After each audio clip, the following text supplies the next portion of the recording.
And good afternoon. We are breaking into programming right now for an update from Columbia from our South Carolina Governor Henry McMaster regarding Hurricane Dorian. You're Let's welcome. listen in. Thank you for coming out. Holly Mae is signing again today. Thank you, ma'am. Chaplain Norris Darden. Colonel. Yes, sir. Prayer, please, sir. Let's bow. We come today thanking you, God, for your faithfulness, for loving us, and for allowing us to trust you even through times as difficult as these. We pray today that we will heed your word, that you love us, and you said, cast all of our cares upon you because you care for us. Even as we pray for those in the Bahamas, God, we know that you're able to turn a storm. You're able to say to that storm, peace, be still. We give you glory now. In your name we pray. Amen. Amen. John Quirello, please. Thank you, Governor. We're already seeing periods of heavy rain and gusty winds along the coast, and conditions will deteriorate through tonight as Hurricane Dorian approaches. Dorian remains a Category 2 hurricane with winds of 105 miles per hour as it lifts northward off the east coast of Florida. The center of Dorian will pass very close to the South Carolina coast Thursday into Thursday night and is expected to remain a dangerous hurricane. It would only take a slight change in the track to bring the eye of Dorian on shore along the coast. Hurricane conditions are expected along the coast, with peak wind gusts possibly exceeding 90 miles per hour along the beaches of Charleston, Georgetown, and Myrtle Beach. Tropical storm winds could occur west into parts of the Midlands. This will result in downed trees and power lines and possibly some structural damage as well. Of even greater concern is the potential for life-threatening storm surge. Salt water could rise as much as 4 to 8 feet above normally dry ground across locations along the coast and farther inland along tidal waterways. This surge will enter structures and make roads impassable. The storm surge will be most significant around the times of high tide tonight and Thursday afternoon along the southern and central portions of the coast, and Thursday afternoon into early Friday morning along the northern part of the coast. Heavy rainfall of 6 to 12 inches with locally higher amounts will likely produce flash flooding in low-lying areas east of I-95. Do not attempt to drive through flooded roadways. As conditions deteriorate, please do not venture outdoors. All threats from this storm should be taken seriously. Thank you. Thank you, John.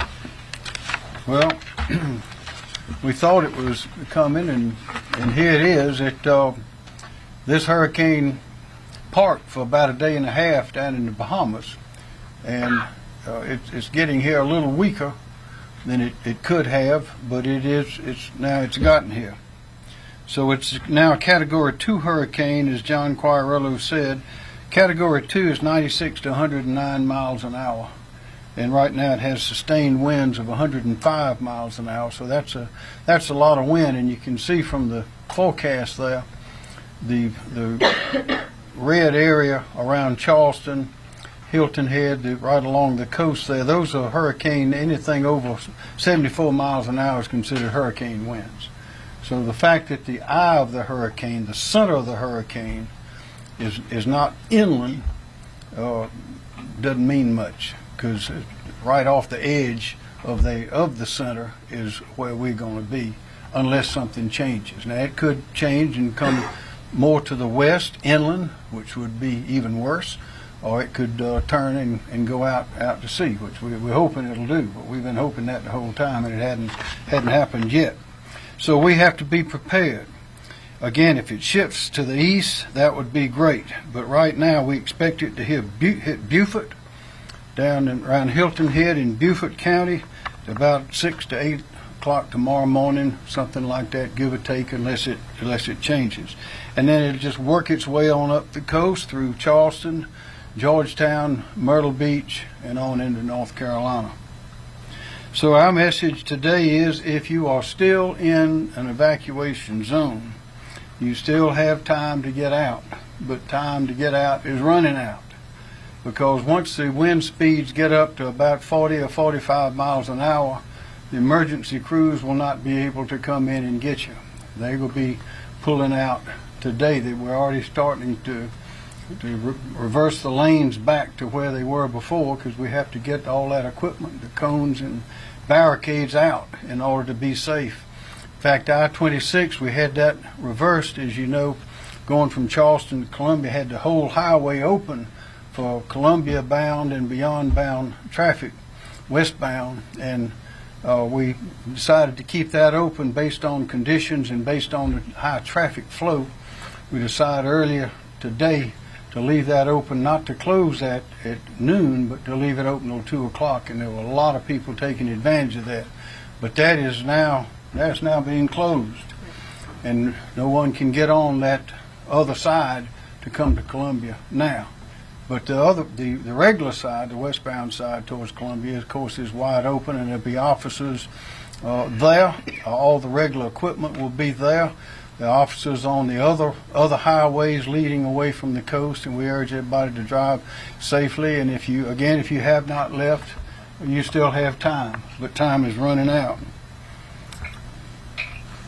Right now, Charleston is experiencing flooding brought on by king tides. The winds are bad. As we mentioned, you see what's expected as of right now. That's the best forecast we have, but the water we know is going to be worse. It is the water that kills people. It is the water that is the real danger. And it is clear that we are going to have a lot of water. Hurricane Dorian's storm surge will begin to be felt along the coast this afternoon, and it will be pushing the water inland into the marshes and the rivers. And at the same time, the rain is calculated to be 10 to 15 inches in this period here will be falling and trying to get out, going into the rivers and coming out. So you're going to have a collision of water right there along our coast, which is going to make that storm surge even higher. And again, more people die in hurricanes from water than they do from wind or anything else. So again, we urge everyone, if you are in the evacuation zone, it's not too late, but it's getting too late, and you need to go ahead and leave. Now, if you choose not to leave, and we know there are always some people that do, we'd like to mention again that we do not know what the water is going to be like. So this may be a record, it may not be. Again, the hurricane may turn and go out to sea, which is what we hope. But there's going to be a lot of water. So if you do choose to stay, and of course when you have winds that high, there are things flying around in the air, that can be very dangerous as well. But if you do choose to stay here, a few simple things we ask you to do. Tell your loved ones or next of kin where you plan to be, where you plan to be isolated for some time. And get up as high as you can in whatever structure that is, assuming it's a stable structure, and also protect your pets, because you won't be able to run out and go get them. Have them with you, have them in a safe place. Stay indoors, don't go outside, and stay away from windows and glass doors.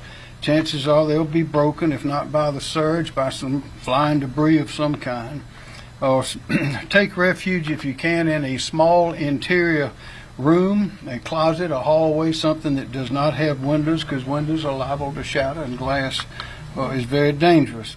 Keep the interior doors closed and secure, and brace the external doors. Close the curtains, close the blinds, and again, get inside. Secure the important personal documents, wills, papers, deeds, things that deeds are generally recorded at the courthouse, but people have a lot of important papers that very difficult, insurance papers, things like that. Be sure you have those with you. Have them in a waterproof bag or place where they will not be destroyed. And don't go outside. Even if there is a lull in the wind, don't go outside, because it could be the eye of the hurricane passing over you, and that if it passes over, that means the other end of the hurricane's coming in just a few minutes. Be prepared to go without electricity for a good while.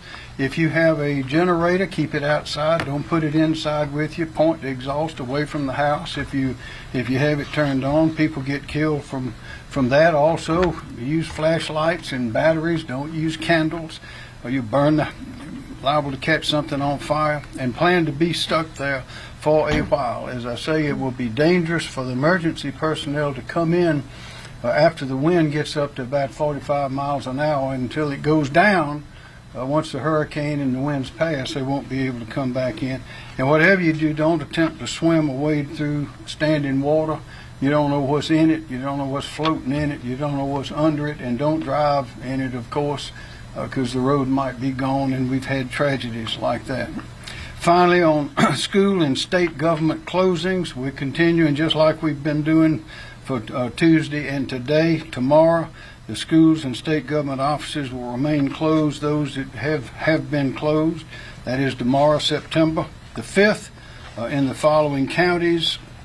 And they are, again, these are the same ones as before: Jasper, Beaufort, Colleton, Charleston, Berkeley, Dorchester, Georgetown, and Horry. And they will stay closed. Those are state government offices, and the schools will stay closed until further notice. And some of the county offices are closing as well. And if we make any changes in that tomorrow, we'll be sure to let you know. Now, General McCarty, National Guard. Thank you, Governor. Yes. The soldiers and airmen of the South Carolina National Guard are continuing to prepare for this storm. We have approximately 1,600 on duty at this time. Many of those are continuing to support the Department of Transportation and the Department of Public Safety in the evacuation and supporting SLED and law enforcement missions. They will continue to do so until it's deemed necessary for them to go to their appointed shelters where they will ride out the storm. Just like to, again, reiterate what the governor said. Take this time now, if you haven't left the affected area, if that opportunity is there for you to do so, or prepare yourself. There will become a time here before too terribly long that the conditions will not allow first responders to go back in to make those kind of rescues. So take the time to do so. In preparation for the storm, we have moved in 90 what we call high water vehicles to help evacuation. After the storm has passed through, those will be spread evenly up the entire coastline, and we will be able to reposition them as necessary to respond to the needs. We've also moved in debris removal teams to help open up the areas to get our first responders in as quickly as we can. We've got aircraft that will be available to support the helicopter aquatic rescue teams. We've got 7 UH-60 Black Hawk helicopters. 4 of those are HART capable. They will be partnered with the State Fire Marshal's Office to help provide that aquatic rescue if those situations are necessary. We've got 2 UH-72 Lakota helicopters. One of those is also HART capable. And then we have 4 CH-47 Chinooks. Those are heavy lift that we can take in supplies or move out individuals as necessary. We were also looking now to prepare for the reentry process. We're looking to determine what additional assets may be necessary. We have significant assets still in the South Carolina Guard that can be called up, and we've been working with our neighboring states to prepare EMACs if those are necessary, and we will work with our federal partners to bring in active duty forces if that's deemed necessary also. So we'll be prepared for whatever the next phase of the operation brings us. Thank you, sir. Thank you, General. Secretary Christy Hall, Department of Transportation. Thank you, Governor. So we continue to develop and move forward with our traffic management plans with our partners with DPS, National Guard, and local law enforcement. We also continue today moving forward and pre-positioning DOT crews and other crews in order to provide a rapid response and accelerated recovery on the after the storm passes through. As the Governor mentioned, our evacuation routes continue to function well all across the state. The I-26 reversal, as he mentioned, was extended an additional 2 hours until 2 p.m., which is when we began to remove that reversal on I-26. And that 2 p.m. extension was due based upon the fact that beginning at 9 o'clock this morning, we once again began to see an increase in traffic moving westbound on I-26, including the reverse lanes. And by 11 o'clock this morning, we had volumes leaving the Charleston region that would have exceeded capacity of the traditional I-26 westbound. And those volumes continued for the next 2 hours and finally started to drop at around 1 p.m., which gave us reassurance that we could leave it open until 2 and then begin the process of removing it. As the Governor mentioned, we did start the removal process at 2 p.m. and the general process for that. is to stop access to the reverse side at the I-526 interchange at 2 p.m. And then we will, in cooperation with patrol, work our way up the interstate in a similar fashion as we instituted it, from the Charleston area up all the way back to Columbia, to restore the reverted side back to normal operations. We expect that to take about 3 to 4 hours. So our anticipated time for completion of that operation will be about 6 p.m. tonight. Since that reversal was put into place on I-26, we were able to accommodate approximately, or actually greater than, 81,000 vehicles heading westbound on I-26 on both sides, and that includes 16,000 vehicles that traveled on the reverse side alone, heading westbound out of the area. Our estimated evacuees on all coastal zones is approximately 360,000 people. That's through 8 a.m. this morning, 43% of which we estimate to come from the Charleston region, 34% evacuating from the Myrtle Beach region, and about 23% from the Beaufort Hilton Head Island area. Just to follow up on something we mentioned yesterday, as the storm comes in and the tropical storm force winds and the hurricane force winds come our way, just be mindful, if you're out and about traveling, that our high-level bridges in the coastal region, once winds become 35 miles per hour sustained winds, we will advise high-profile vehicles, so trucks, not to travel over those bridges or to use caution. Once those winds become 45 miles per hour sustained, then we will advise against traveling on those structures due to safety considerations. And finally, as the governor mentioned, please do not drive around any barricades, especially in this particular region. Thank you, Governor. Thank you. Director Smith, Department of Public Safety. Thank you, Governor. As the Secretary mentioned earlier, at 2 o'clock, all entry points to the reverse side of I-26 were closed.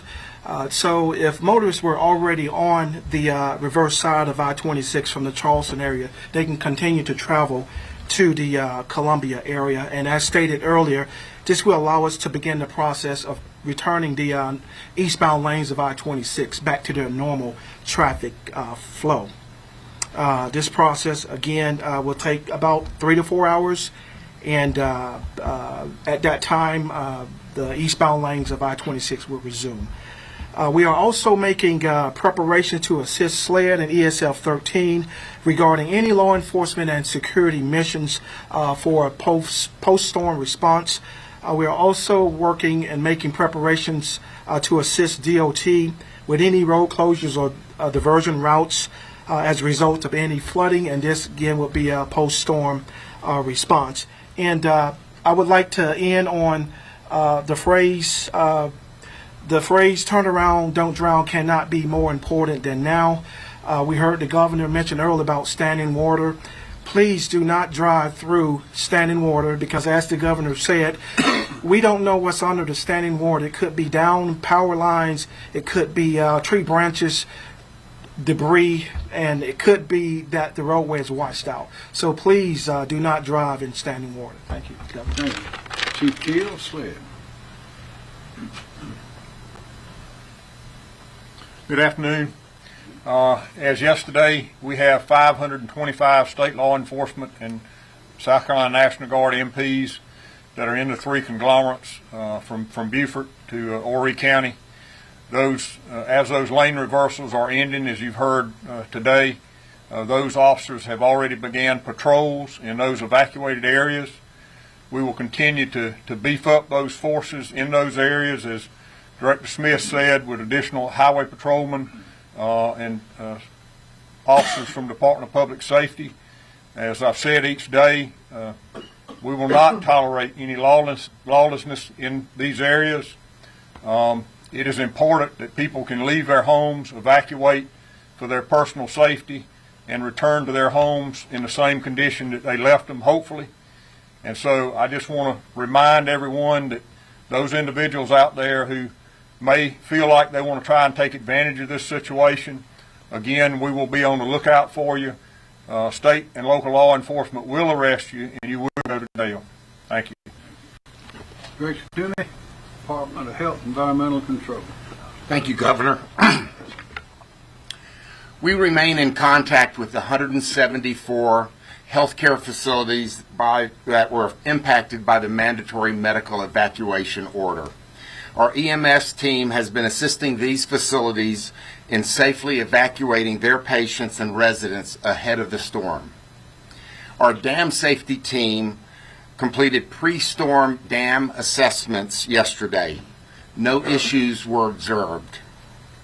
We conducted assessments of drinking water plants and intakes and wastewater plants within potential flood inundation areas.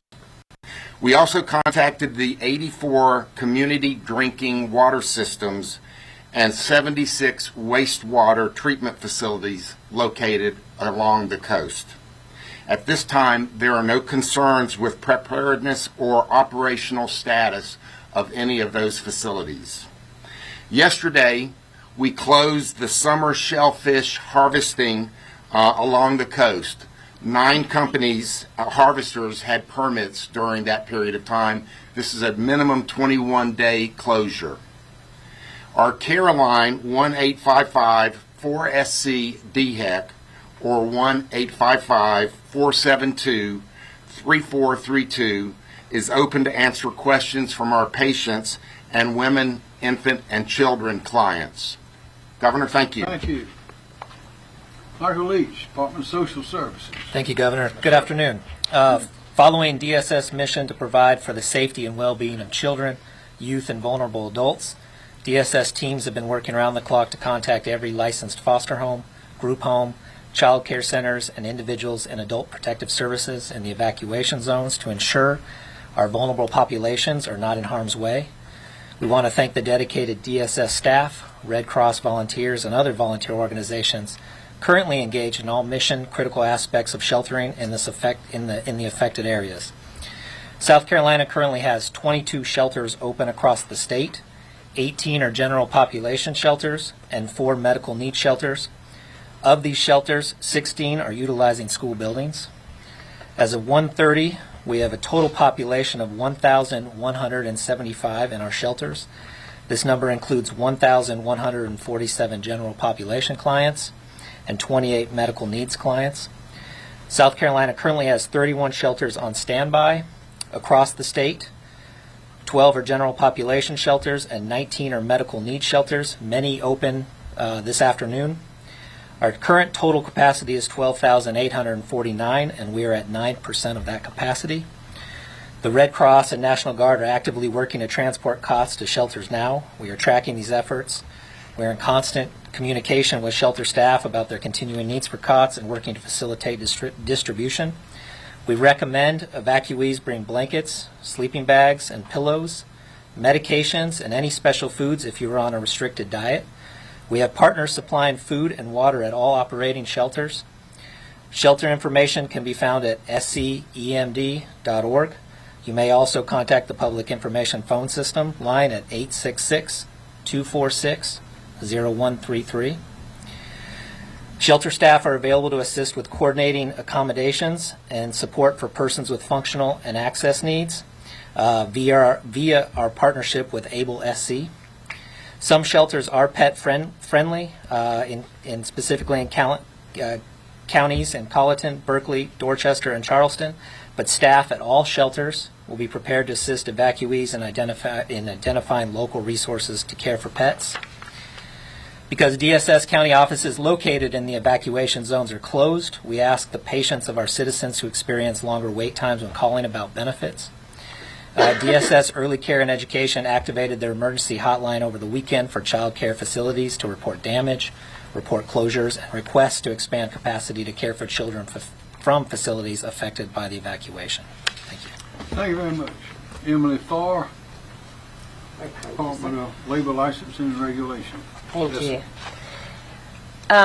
So for those who have decided not to evacuate or those who are unable to evacuate, as this storm moves in, if you find yourself in need of assistance, please call 911. State Fire continues to work with the search and rescue partners to ensure that we have urban search and rescue and swift water boat rescue teams ready to serve however and wherever we may need to as this storm passes through South Carolina. As General McCarty mentioned, we have SE Heart teams, those are helicopter aquatic rescue teams available. We have urban search and rescue with swift water rescue capability staged in Manning for quick deployment out to the coastal communities. We already have swift water rescue teams in North Charleston, City of Charleston, Somerville, and Horry County. The South Carolina State Guard also has a swift water rescue team with wide area search capabilities that is in Mullins at the Armory. We have also requested assistance from FEMA for urban search and rescue and swift water rescue teams that'll help and really enhance our capabilities in being able to respond to any water rescue or search and rescue needs that we may have. But as the governor stated at the beginning, we urge everyone now is the time to leave so that you won't need our services once the storm comes through. Just to switch gears for a moment, of a message from the Office of the State Fire Marshal that the governor also mentioned about generators. Every time we have an extended period of time of power outages, we unfortunately tend to have fatalities due to carbon monoxide poisoning. So just to emphasize that point, if you do use a generator, please make sure to use them outside, away from doors and windows. Do not use the generators in your garage, an attached garage, even if you're leaving the garage door open. And if you need to refuel your generator, make sure to turn it off. Make sure it is completely cooled down before you do so. We do have more details about safe generator use and other important hurricane-related information on the agency's website. That is llr.sc.gov. llr.sc.gov. Thank you, sir. Thank you. Kim Stinson, Emergency Management Division. Thank you, sir. The priorities here at the State Emergency Operations Center are going to be shifting a little bit. We're still currently supporting evacuation and shelter operations, and obviously going to maintain sheltering operations for the near term. But we're moving also to initial response with an emphasis in 3 areas. One is communications. As this storm unfolds, we're going to have to be able to be in communications with the local authorities so we know what their needs are. The second is the transportation, is once we know what their needs are, we're going to have an ability to get into the impacted area. So that's very critical. And then I don't think it comes as any surprise, the energy restoration piece of it. We rely on energy pretty much in everything we do, so getting that up and running is certainly a top priority. At the same time, we'll continue planning for re-entry and the longer-term recovery. In terms of some of the county information, right now there's 21 counties that are some level of operation, 10 counties at Operation Condition 2, and 11 at 1. Their primary focus is very similar to us right now, still finishing up the evacuation piece, sheltering operations, and then planning for that initial response over the next 24 hours. As a part of that, many counties have already pre-positioned boat teams and high water vehicles in areas where they think that they're going to need them. And right now there are 9 county governments that are either closed or we're going to have early dismissals today, and that there's 10 counties with schools that are closed or with early dismissals today as well. We continue to get logistics requests. We've got right now about 300 requests, and we've completed or in progress about 2/3 of those, and then the remainder are being actioned. And they range from anywhere from generators to ambulances. We do expect to get some additional requests for food and water distribution as this operation unfolds. Already mentioned some of the assistance that we're getting from out of state. We still have 2 teams here, one from Tennessee EMAC to help us with any follow-on requests, and then also State Fire as well as the additional helicopter support. And we'll be requesting an additional incident support team to help manage any future water and food distribution issues. And already mentioned is that we're in the process of requesting a federal urban search and rescue team to assist with not just search and rescue but also water rescue. Again, remind everybody to please use our website at scend.org to stay connected and get the latest information, and also our mobile app. The Know Your Zone module we have on both of them, they've had about 600,000 visits here in the last couple of days, so that's fairly significant there. And our state hotline, the PIPS, the Public Information Phone System, remains active. If you have any questions, you can call that number at 1-866-246-0133, and we'll have Spanish interpreters available. And so far, they've answered about 3,600 inquiries to date right now. And just wanted to reiterate some of what the governor has already said. If you choose to stay in an evacuation zone, some of the things you should consider. Certainly tell loved ones or next of kin where you are. Stay indoors and away from windows or glass doors. Take refuge in a small interior room, closet, or hallway. And close all interior doors and secure and brace external doors. And keep curtains and blinds closed. Certainly very important to secure your important and personal documents and put those in some kind of plastic container or Ziploc bag as long as it's watertight. Certainly don't go outside if there's a lull.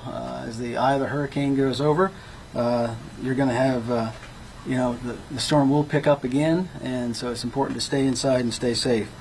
Certainly be prepared to go without electricity for an extended period of time. And again, as the governor said, be prepared for short-term isolation where no one's going to be able to get to you. And certainly conserve your food and battery use. Stay away from those down power lines. They're extremely dangerous, and certainly do not attempt to swim or wade through high standing water. You may not see what's below. Sir, thank you. Thank you. Are there any questions? Governor Pastor. Yes, sir. When it comes to first responders, you talk about putting them in danger. Of course, people not wanting to put them in danger if they stay. Is there like a cutoff in terms of like wind speed where they typically would stop patrolling? It all depends, but wind speed, when it gets to be around 45, sir? Tropical storm winds, and that's 39 miles an hour. Yes. Can we get an update on evacuees, number of people we think have left the coast? Yes. So as from the start of the evacuation through 8 a.m. this morning, we are estimating approximately 360,000 people have evacuated, and that number is broken down to approximately 43% of that 360,000 is attributed to the Charleston region, 34% to the Myrtle Beach region, and 23% to the Beaufort Hilton Head Island region. Do we still think 10 to 15% of those are tourists? Correct. Or? Yes. Okay. Yes, we do. Thank you. More questions? You mentioned FEMA being requested. At what exact point would they step in to help out? Well, we've already requested funds to be made available for what we know is coming. Basically, we've got FEMA is here. We have our federal coordinating officer here. We're coordinating with them right now on various issues. They've already agreed, I think, to provide that urban search and rescue team. That was ordered today. So they're available. They've got commodities stored at North Field, food, water, cots. So they're there and available. And so it's just a matter of us when we think that we need to have them step in to assist us. In terms of evacuees, Here's some more on that. Come forward. Yeah, FEMA's been strategically placing personnel, commodities, resources across the area of operation from Florida all the way to Virginia. We have a lot of resources and commodities here in South Carolina. We have 91 FEMA personnel working here in the EOC and the interim operating facility, and over 600 federal and non-federal resources working in the state right now. So we are in support of the state. When they request FEMA assistance, we'll be ready to provide that. I'm Alan Jarvis. I'm the Federal Coordinating Officer for this disaster. Thank you. in terms of evacuees, how does that compare to previous years? Is there any concern that we're getting evacuee fatigue, essentially? Let me take that, Governor.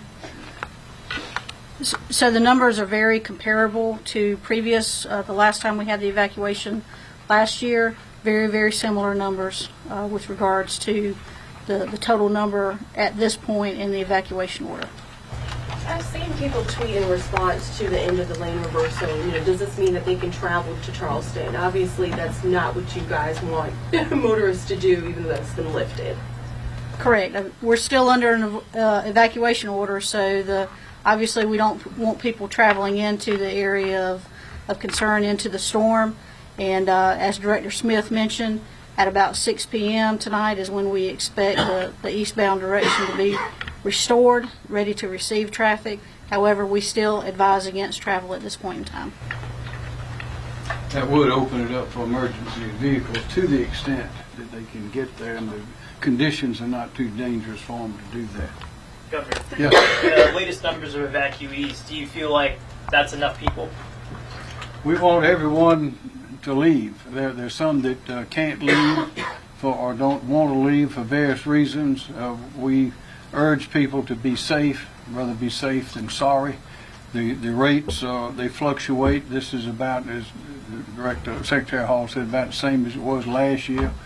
People are still leaving right now, but all we can do is give the facts and tell what we believe is coming at the time, and it changes, as you know, from hour to hour.